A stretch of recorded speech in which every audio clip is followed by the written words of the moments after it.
Watoto wengi ambao hukosa kupokea chanjo ya kuwakinga dhidi ya virusi vya ugonjwa wa polio huaga dunia na wengine kupooza viungo vya mwili na kuwa na matatizo ya mawasiliano.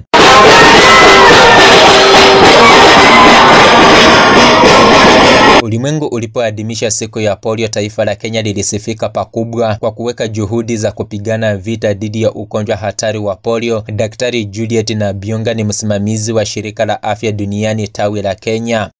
I applaud the government of Kenya for the good progress it has made in maintaining its polio-free status.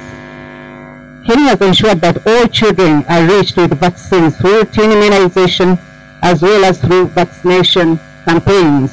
When Kenya detected type 2 circulating vaccine-derived polio virus in Garissa and Mombasa, and again I applaud the response that included vaccination, strengthening surveillance that resulted in cessation of transmission.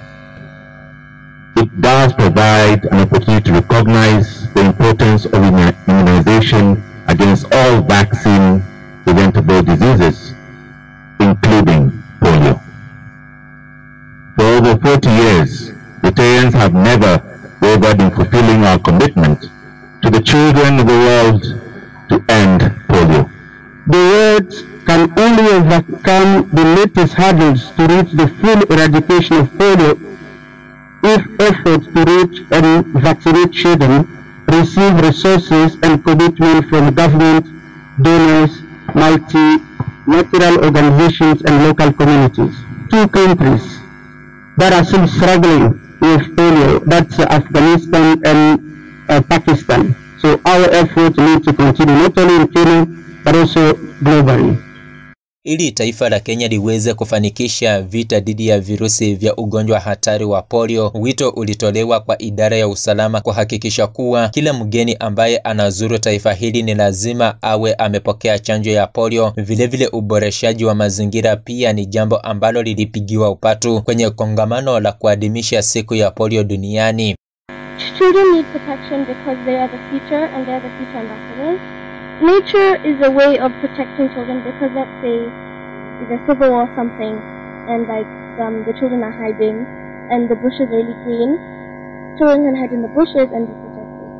I'm happy to see when children now internalize things to do with waste management, which was our challenge here.